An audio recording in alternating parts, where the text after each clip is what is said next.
If you feel like you're peering through a foggy glass at your life, you feel disconnected, numb, dissociated from your own body, or in Judith Blackstone's word, unbound from the body, then she has the solution for you.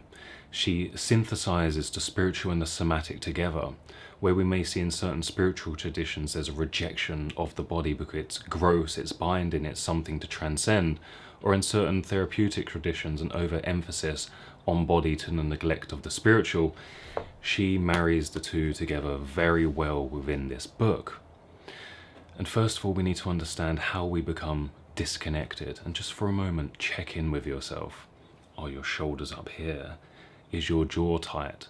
What's your posture like? What do you feel like in your body right now? Are you constricting? Are you holding something back? Is there something you're with? Just notice it. So first of all, we need to understand how we become disconnected from the body. And that we have to go to the origins, which usually takes us back to childhood. Yes, there may be events and trauma that happen that create, for example, like a car crash I had a number of years ago that created like whiplash and an injury. That can create certain kind of trauma and constriction in the body, particularly around safety. But I want to go more into the developmental trauma of what happens as we're growing, as we're developing, and how that affects us on the level of personality and expression, and how that has roots in the body. So first of all, we need to understand fascia. And Judith breaks down the idea of fascia as these different interconnected webs within the body that connects bone, tissue, muscle, and even organs. And I have a beautiful and wonderful prop here to show what happens when fascia becomes constricted. So with this lovely eye mask, what happens when I twist down here? Well, it doesn't just twist here, right? It also begins to twist all of this. It begins to twist at the top. And so the fascia is like this kind of web-like spider web kind of system that if you begin to pull over here, it impacts the whole system. And so certain fascial restrictions in your body will begin to impact your whole expression and vibrancy and contact with your body, because these different fascial constrictions become like dead zones. They become areas where you feel fundamentally out of touch and disconnected to yourself, because they're these gross kind of contractions where life or sensation, vibration can't begin to flow because it's tight. And so why are we talking about fascial constrictions in this kind of therapeutic context? Well, if we think about the way our body expresses, and the way it expresses when we have deep fundamental contact with ourselves, we can move through a level of fluidity and openness and contact with experience. But we often guard against that experience due to adverse experiences as children. For example, if we wasn't allowed to cry, you literally have to hold back tears in order to not cry. And that first starts out as an adaptive response. We literally constrict and restrict our tear ducts to prevent tears from coming, but eventually it becomes this kind of semi-permanent holding pattern that eventually we just can't cry altogether. Perhaps tears made your mother depressed, made her collapse, and you understood that your tears had that impact and therefore you stopped crying for that reason. Or perhaps it angered your father. It meant that your father would give you a reason to cry. Or maybe your peers at school mocked you, called you weak, and so tears in that way meant that you would get bullied. Either way, through each of these experiences, you learn to contract your tear ducts, and now it becomes an unconscious, pre-conscious process where there's already a contraction happening. And it may just be a kind of visceral, semi-permanent contraction that just exists in that area of your body. And in the same way, we can't prevent the capacity of loving without constricting subtly our chest and closing off in that way. And so through adverse experiences in childhood where love wasn't safe, where we had to guard against that feeling due to constant, consistent ruptures in the relationship with our caregivers, we learned to close the heart. We learned to disconnect and sever from that feeling to save ourselves from disappointment. But that can't happen without this constriction that happens. And notice as I do that, immediately also my shoulders begin to roll forward. And just as one last example, if you're a man and you struggle sexually, you struggle to get an erection, you struggle to function in that way, or as a woman perhaps you struggle to have an orgasm or whatever it may be, this happens as well, often through a level of contraction. Perhaps there's not something safe about your sexuality, something that can't quite relax and feel comfortable, and so a contraction, a constriction begins to happen. And so you're really starting to get a picture, whether it's the sexual side, whether it's the emotional expression, or whether it's that heartfelt connection. When we begin to constrict the fascia in this way, we begin to fundamentally sever ourselves from contact with our body and therefore contact with life, because this body is a vehicle of expression through which we make contact with others, with the world, and also how we can discern and understand what it is we want in the world, what it is we desire, want to go after, or just as an emotional barometer of what we're experiencing in any given moment. If we don't have that contact with ourselves because we're constricted and closed off, then we simply don't have that information to have a guidance system within. And so we just live up here. Maybe we just live in the mind through ideas, through thoughts, through the head up, and we have no idea what's going on in the body. Someone asks you how you feel, you say, I think, for example. And so let's look at a quote from Judith Blackstone to get a little bit of a better idea of what's going on here. So I'm going to get a quote about the fascia. Since the fascia is everywhere in our body as an interconnected substance, it is a dimension of our internal wholeness. This means that when we constrict the fascia in one part of our body, it pulls on other parts of the body. This is something like twisting a balloon. Even a small torque on one part of the balloon will affect the whole overall shape. In a human being, there is not just a single twist, but a complexity of constrictions, each producing tension throughout the whole body.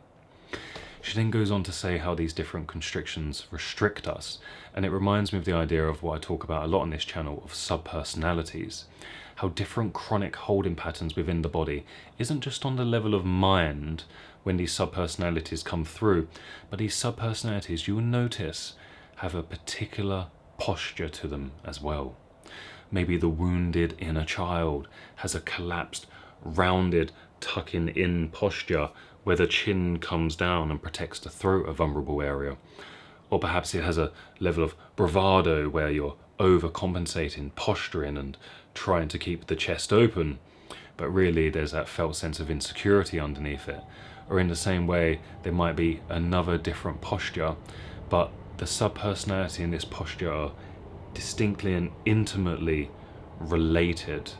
Because if I was to invite you now to curl up like this and then do the reverse, when you hold these postures for a length of time, you'll notice the emotional experience begins to follow. And in these same ways, through these constricted patterns, through the closing down, the emotional experience, the thought forms, the way in which we relate to ourselves and the world begin to follow from that fascial constriction.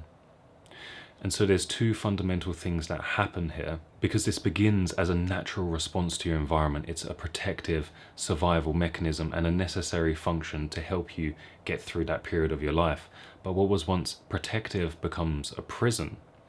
And so there's this repetition compulsion aspect to it, where now you're trying to open up to love, or you're trying to heal, or whatever it may be.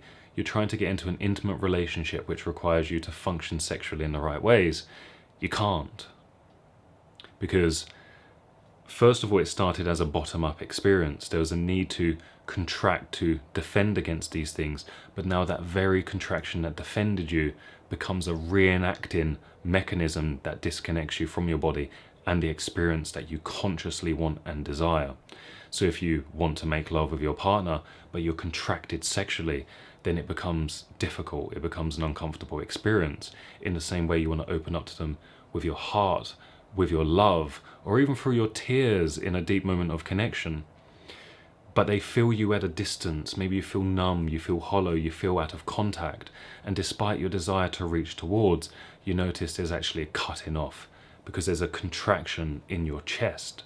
And so it becomes a repetition compulsion where the same things in which you want to avoid, you end up creating, reenacting, which links back to your childhood. And the second thing is what I already mentioned, is how the constriction becomes the cause. First of all, there was a cause that ended up creating a level of constriction, but now that constriction is in fact a thing that begins to disconnect you. And so as we begin to heal and release these different constrictions and contractions within the body, and there are different exercises in this book to do so with these small, intimate, fundamental attunements to the body, this aliveness, this embodied kind of meditative experience inhabiting the body, as Judith would say, and these different other aspects of attuning to our body on an even more subtle level, we notice these constrictions and we can begin to simply relax them. But that takes a level of subtlety and it takes a level of attunement to the body. There are other ways to do this. Through somatic experiencing, you can even go and get a fascial deep tissue massage. And I've spoken to my osteopath who said he has worked on different people at different moments, particularly around the chest and heart area, that they, although they didn't intend on it, begin to have an emotional release, because through the somatic releasing, there becomes an emotional experience that begins to happen and the release.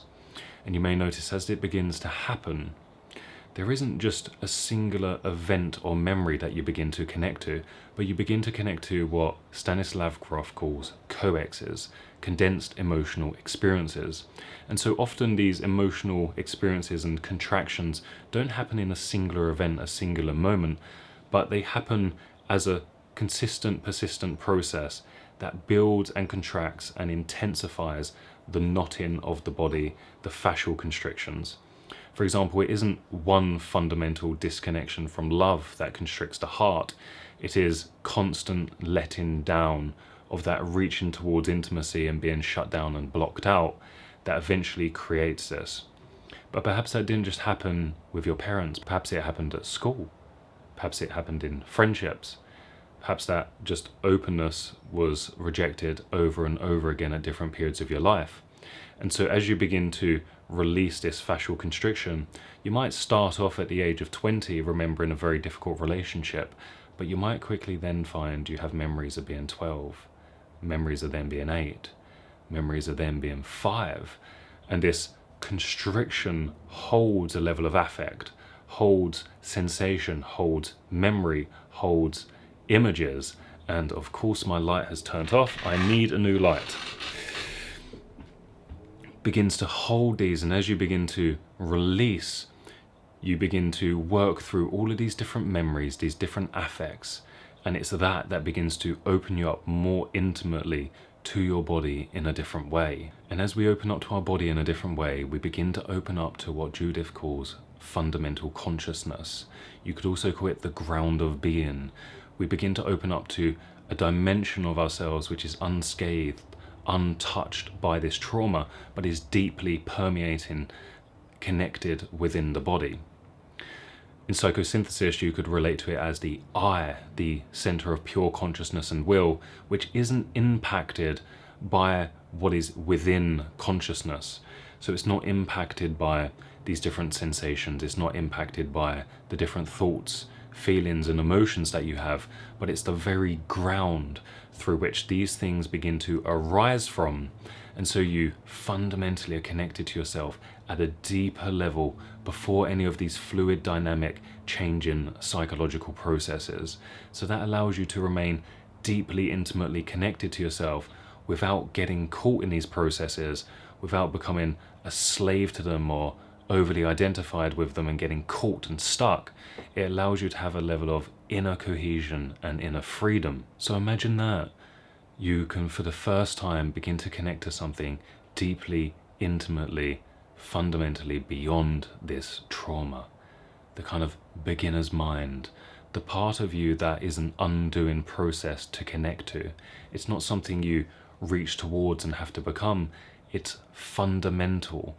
It is what you are, but we have to unlearn these different narratives and myths that we tell ourselves and attune to ourselves in a deeper, more fundamental way to contact it. And so we've gone through how this different trauma begins to create these contractions and constrictions and severing, the unbinding, the unbounding, should I say, from the body, which begin to close down our experience. We then begin to reenact, repetition, compulsion these experiences, but through fascial release, through attuning to these aspects of ourselves, getting subtle we can begin to release it either through the meditative experience, through getting really attuned to ourselves and relaxing and releasing, or maybe you go another route, you go into the somatic processing. The talking therapy even does this, because you get to the narrative, which begins to link to the affect. You link those things together. Then there's a grieving process, there's a letting go, there's a working through, which is more of a top-down process, but it's still effective and it still works. There's many different ways and pathways, but Judith will say, other than those techniques, you can also access it through getting more and more and more subtle within your meditative practice to feel these constrictions, because you know where the constrictions are, because as you're inhabiting your body, you can't find them. You're like, right, I can feel my quads, I can feel my calves, I can feel my hips. Why can't I feel my heart? Why can't I feel my chest? Why am I out of contact with my throat? Why can't I think straight? Why does it feel like there's a constriction in my brain? So there's these different constrictions that we can't inhabit and attune to, because the fascial constriction is in the way.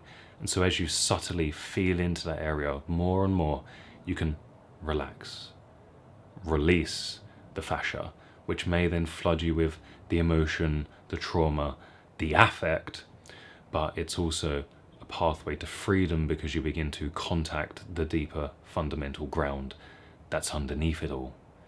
And then once you're there, you're in the territory of the unscathed, the untouched, the unwounded aspect of yourself that is foundational to being a human being.